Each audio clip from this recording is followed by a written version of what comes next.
Bonjour à tous, j'espère que vous allez bien pour cette rentrée 2023 qui, si nous observons honnêtement, ressemble beaucoup à la rentrée 2022, à la rentrée 2021, à la rentrée 2020, à la rentrée 2019, et ainsi de suite. N'avez-vous pas l'impression qu'une fois de plus, nous sommes retombés dans notre pathologique léthargie? Alors, qu'est-ce que je veux dire par là? Tout simplement qu'une fois de plus, nos consciences se sont rendormies.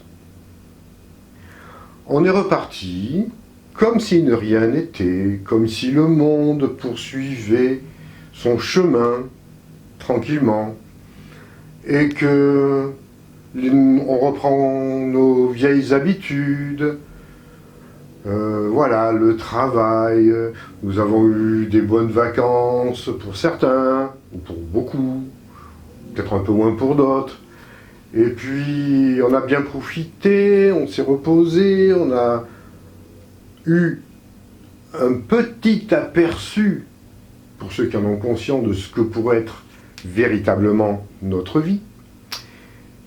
Et puis, voilà, les vacances sont terminées, on reprend nos vieilles habitudes, et on rentre dans notre cocon et on se rendort. On rendort nos consciences.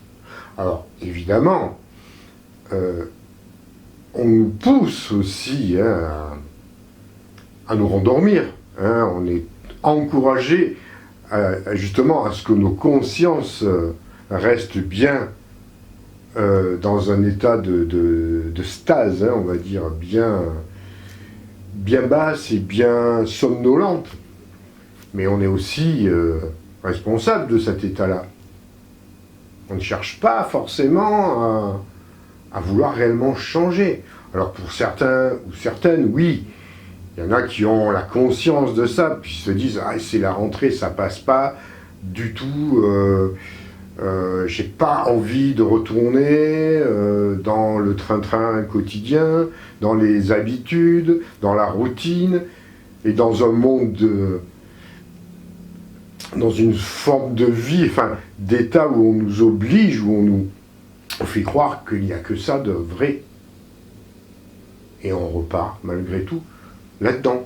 Comme si on ne voulait pas changer d'état. Comme si on acceptait le fait, volontairement, ou par manque de courage, peut-être aussi, parce qu'on a toujours les choix, de continuer. On continue. C'est pas évident, je le conçois.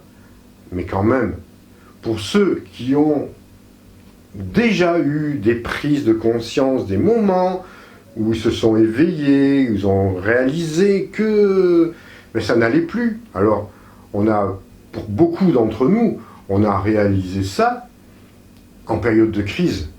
Avec tout ce qui s'est passé ces dernières années, là, ça nous a secoués, ça nous a réveillés. Pour beaucoup d'entre nous, ils ont voulu mettre toutes les choses à plat, retourner la table et dire non, maintenant je ne fais plus ça. Et beaucoup ont changé. Certains, en tout cas, ont changé, parce que nous étions poussés par des événements qui nous ont contraints, quelque part, qui nous ont obligés à nous secouer de notre torpeur pathologique, je dirais, parce que pour moi, c'est presque pathologique.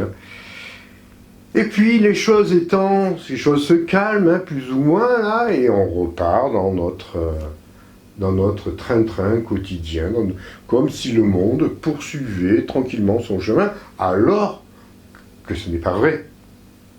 Pas du tout. Comprenons bien que ce que nous avons vécu jusqu'à présent, c'est terminé. C'est fini. Ça ne va plus continuer comme ça. Alors il va y avoir d'autres événements qui vont venir nous secouer, nous réveiller. Alors ça risque d'être des réveils brutaux. Ça risque d'être vraiment, ça risque de nous secouer, encore une fois, et ça va nous secouer pendant pas mal d'années encore. Mais c'est à nous à faire en sorte aussi que cette fois, de dire, mais non, je refuse de me rendormir, je refuse de partir dans ces schémas, dans ces contraintes, dans tout ce qui me fait qu'en fait ça ne va pas. Mais qu'est-ce qu'il faudrait pour que nous puissions avoir un réveil définitif? Des fois je me pose la question, qu'est-ce qu'il faut? Est-ce qu'il faut vraiment quelque chose de très très dur pour qu'on se secoue? Ou alors on dit mais non, on prend un peu notre courage à deux mains et dit mais je ne veux plus de ce système. En tout cas, je ne veux plus vivre tel que l'on m'impose de vivre. Ce que je dois vivre. C'est comme si on pensait que nous n'avions plus de choix. Et que le simple fait de vivre ce que nous vivons actuellement, c'était normal. Parce que ça nous a imposé. Vous voyez, regardez, pour moi, ça m'irrite. C'est hyper irritant quand je revois, par exemple,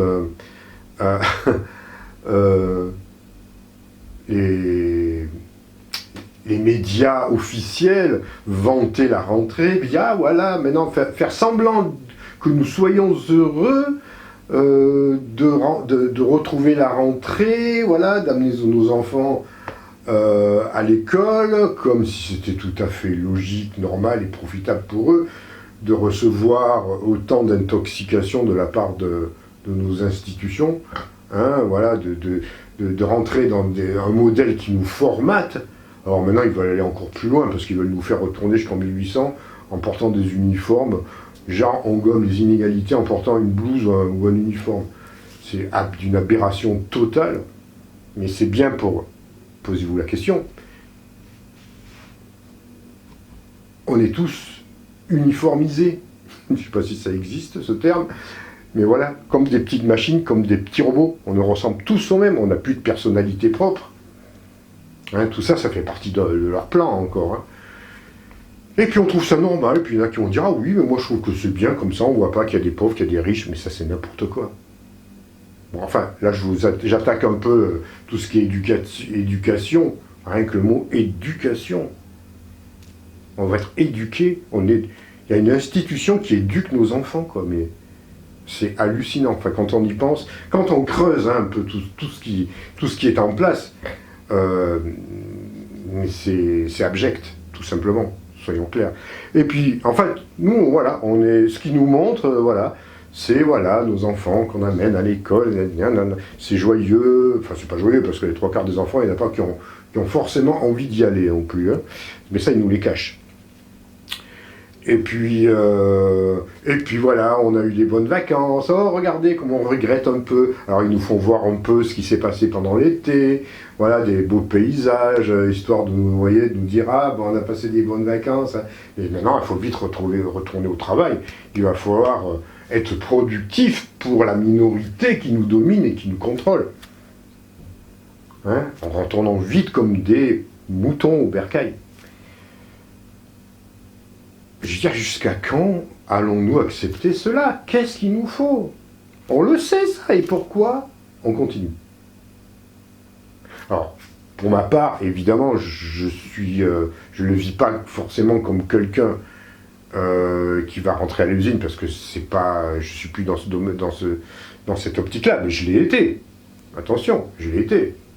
J'ai eu ces moments-là comme beaucoup d'entre vous, et je le vis encore autour de moi. Donc j'ai toujours cette influence-là, parce que je vois bien qu'on n'est pas tous, tout le monde n'a pas fait sa propre transition dans certains domaines, et je comprends que c'est difficile. Attention, mais il faut aussi oser les changements. Osons changer, et donc je le vis quand même indirectement, puisque je suis quand même dedans. Voilà, on est tous encore dans ce système-là. Alors même si on est des fois un peu à marge du système, à moins de vivre au fond des bois, ce que je vous souhaite si vous en avez envie, et que je me souhaite à moi-même, ou au sommet d'une montagne, où on peut vraiment couper, n'empêche qu'on est toujours dedans. Donc on a toujours ces influences-là. Et on le vit encore, moi je le vis, à chaque moment, à chaque rentrée, à chaque fin de vacances, puis mais pas que là, tout le temps. Je me rends bien compte que les choses ne changent pas pour autant. Alors pour certains, oui, évidemment, il y en a qui ont franchi certains paliers et qui ont été à l'origine de leur changement à la fois intérieur et extérieur. Mais pour beaucoup, nous retombons, soyons honnêtes, hein, pour beaucoup, nous retombons dans la routine. Alors je vais dire, oui, bien sûr, mais évidemment, mais moi, je ne peux pas changer comme ça, j'ai une famille, j'ai des enfants. Ouais, c'est vrai, c'est plus compliqué, mais c'est aussi une question de choix. Tout est possible. L'autre fois, je regardais sur YouTube des familles entières qui ont décidé de changer de vie. Et pas forcément des jeunes sans enfants, hein, des familles avec des enfants qui travaillaient à Paris, dans des villes, et qui ont décidé de partir ouvert, de changer complètement de vie, prendre le risque de tout changer pour être en accord avec ce qu'ils souhaitaient. C'est-à-dire vivre à la campagne, avoir une vie totalement différente. Ah, il faut du courage, hein. Bien sûr, c'est pas facile. Je l'entends bien que c'est pas facile tout ça. Mais c'est réalisable. Si on s'en donne les moyens. Alors là, je vous parle de trucs, de choses assez terre à terre, mais là où je voulais en venir, c'était surtout sur le plan de conscience, que ne croyons plus que ça continue, que le monde continue. On vous en a parlé dernièrement avec Delphine, pour ceux qui n'ont pas encore vu, vous pouvez la regarder. Les événements qui ont déjà commencé déjà depuis un moment, mais là qui vont vraiment prendre forme en 2024 pendant presque 20 ans. Alors ça ne veut pas dire qu'il faut attendre 20 ans pour avoir le résultat final, hein. Soyons clairs, hein. Ça peut arriver avant, bien évidemment. Mais n'empêche, quand l'on va assister à la désintégration totale de ce système, et ça passera aussi par nous-mêmes, parce que c'est nous qui sommes les acteurs, et à la fois les acteurs et les co-créateurs du nouveau monde. Donc, il serait temps de se prendre conscience que c'est fini, que ça commence, que c'est le début de la fin du commencement, ou c'est le début de la fin du... Voilà, on sent. Je ne sais plus qui c'est Churchill qui avait dit, c'est pas le début de la fin, mais c'est la fin du début du commencement, enfin un truc comme ça. Voilà, et en tout cas, c'est bien maintenant que ça se joue, quoi.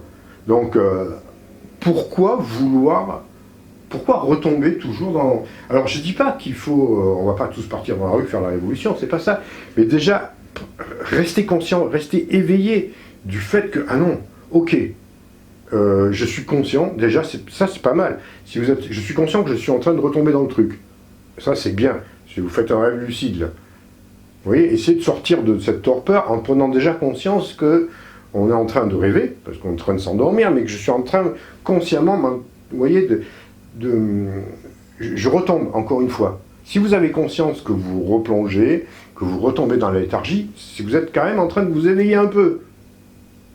Ça, c'est bien. Ça, c'est vachement... C'est le début. Donc, à partir de là, vous pouvez enclencher un mécanisme qui va vous aider à véritablement retrouver... vous réveiller et retrouver votre véritable capacité, votre force intérieure pour pouvoir être en adéquation à ce que vous souhaitez réellement faire de votre vie. Pleinement. Et de façon de retrouver notre liberté, à la fois intérieure, extérieure et tout ce que vous voulez. Donc,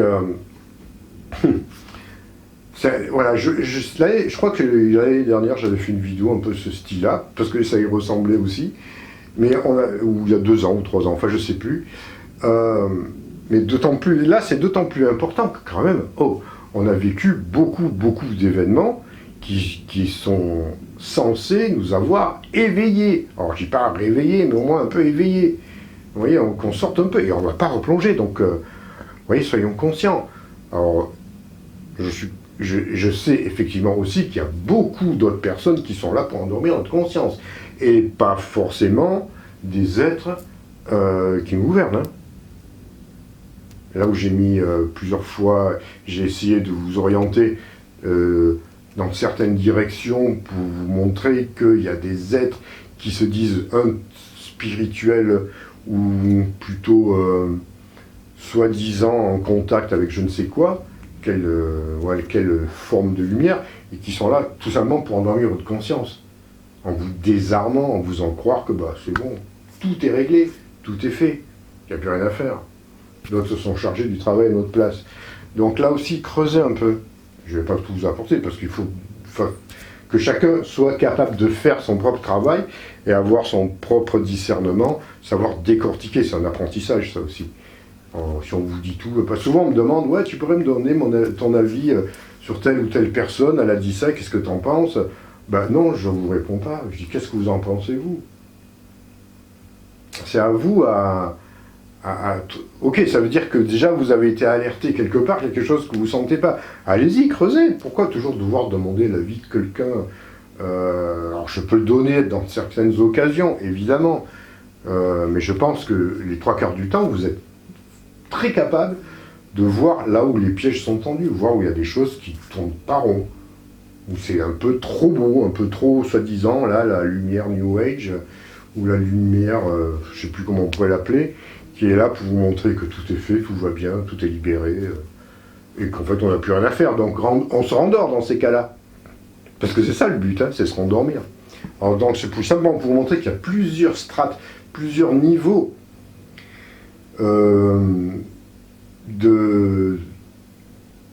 d'actions prétendument lumineuses qui sont en fait toutes là pour vous endormir. C'est pas facile, ce monde. Attendez, c'est un monde qui est magnifique, mais qui est encore bien sous le joug de forces contraires, qui sont anti-lumineuses, mais qui par ailleurs sont là aussi pour nous faire en sorte qu'on se réveille, qu'on se secoue. Voilà, en fait, simplement, c'est ce que je voulais vous dire, parce que c'est la rentrée, c'est toujours, elle est passée depuis quelques jours, mais enfin, au mois de septembre, pour moi, c'est la rentrée, tout le mois de septembre, et c'est bien de ne pas oublier tout ça, de ne pas perdre ça, parce qu'on s'endort. Puis il y a des énergies lourdes en ce moment, attention.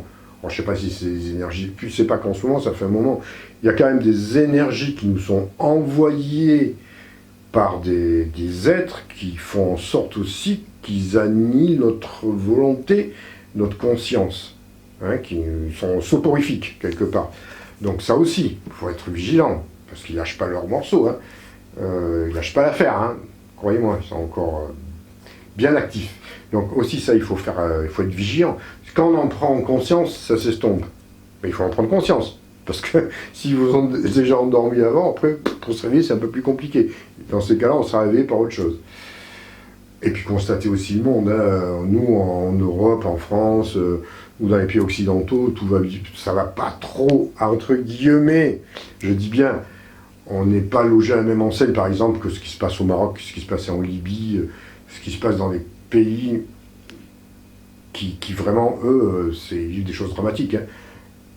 Et on n'est pas exempt ni à l'abri de ça un de ces jours aussi, bien évidemment. Donc regardons-nous pas simplement notre propre nombril, mais on a du monde autour, il se passe plein de choses, et il y a des peuples qui s'éveillent.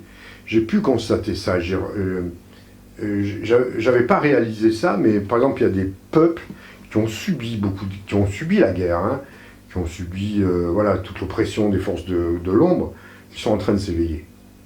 Plus que ce qu'on pourrait imaginer. Et ça, c'est une très bonne nouvelle.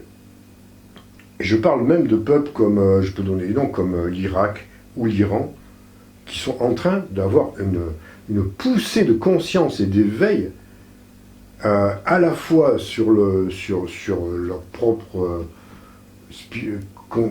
volonté de liberté, mais aussi dans leur action, leur façon d'être et leur façon d'agir sur un plan humain. Et là, il y a beaucoup de choses qui vont nous apprendre. Il y a un boom de conscience et d'humanité chez ces peuples qui est absolument fabuleux et qui et on va devoir prendre, un jour on prendra des leçons, on peut déjà en prendre des leçons, enfin on verra. Vous verrez l'occidentaux mais il a vraiment besoin de devenir quelqu'un de beaucoup plus humain que ce qu'on peut imaginer. Au niveau de l'altruisme, au niveau de la compassion. Et ça, je peux le constater dans d'autres pays du monde qui ont souffert, et peut-être que c'est ce qui a fait que ça les a purifiés quelque part, qui sont en train de s'ouvrir. Et des pays que l'on ne peut même pas, ou on ne s'imagine pas. Voilà, donc c'est ce que j'avais envie de vous dire pour cette rentrée. Aussi que j'ai créé, que je fais du coaching spirituel maintenant. Voilà, ça va tout à fait dans ce que je prône, on peut dire. Hein. C'est un nouveau travail, voilà, vous avez tout sur ma page internet, c'est tout dans la description. Donc là, je peux vous coacher individuellement ou par groupe dans tout ce qui peut vous aider à progresser, à vous sortir un peu de situations conflictuelles, à y voir clair dans votre vie, sur un plan subtil, évidemment, sur un plan spirituel, évidemment sur un plan matériel, parce que tout est lié. Donc voilà, ça c'est mon nouveau programme pour la rentrée. Donc si vous êtes intéressé, tout est dans la description. Et puis je vais aussi organiser quelques conférences, un peu en France, un peu partout aussi, mais ça se met en place petit à petit. Alors voilà ce que j'avais à vous dire. N'hésitez pas à me laisser des commentaires, bienveillants ou critiques, mais bienveillants quand même, parce qu'attention, les haters, comme on dit, les commentaires bêtes et méchants, ça fait pas un pli avec moi, parce que moi je suis pas du genre à discuter. Je supprime et je bloque. Voilà. Donc ça c'est pour vous avertir qu'il y en a toujours, il y a une petite infime minorité qui c'est curieux d'ailleurs, parce que quand on y pense, au niveau de l'entendement humain, c'est curieux, certains raisonnements, ça c'est quelque chose que je ne comprends pas, mais il y en a qui ne peuvent pas faire autrement que de critiquer, mais c'est même pas critiquer, c'est vraiment, c'est bête et méchant quoi, hein, on va dire, hein. Mais ils mettent quand même, alors, puisque je sais qu'il y en a qui vont sûrement en mettre, ne perdez pas votre temps, parce que c'est supprimé même pas dans la minute. Donc, et puis après, vous ne pourrez plus communiquer, même si un jour vous voulez poster quelque chose d'intelligent. Je le dis parce que j'en ai quelques-uns, parfois ça arrive. Et on doit aussi être clair à ce niveau-là. Voilà. Après, j'accepte les avis divergents, totalement, évidemment, parce qu'on est là pour échanger. Et comme je le dis toujours, moi je ne suis pas là pour vous convaincre de quoi que ce soit, ou vous n'êtes pas obligé d'y croire, voilà, ou de me suivre, ou quoi que ce soit. Vous prenez, si ça vous intéresse, tant mieux, si ça ne vous plaît pas, vous rejetez tout simplement. Il n'y a aucun souci. Moi, je suis ouvert à tout ça. Voilà, allez, je vous laisse. Si vous avez aimé, alors les petits trucs YouTube, n'oubliez pas de vous abonner, parce que regardez bien si vous êtes toujours abonné, parce que là, YouTube fait des trucs très bizarres, il vous désabonne, sans que vous aviez demandé. C'est un nouveau truc ça de YouTube, on ne sait pas pourquoi, mais ça leur prend, ils vous désabonnent des chaînes où vous êtes abonné. Regardez si vous êtes toujours abonné, et puis likez, surtout mettez des pouces bleus si vous avez aimé, et puis voilà quoi, et partagez aussi si vous avez envie de partager sur vos réseaux sociaux. Allez, je vous laisse et je vous retrouve très bientôt parce que j'ai d'autres vidéos aussi à vous présenter qui seront passionnantes. Allez, à très bientôt et prenez soin de vous.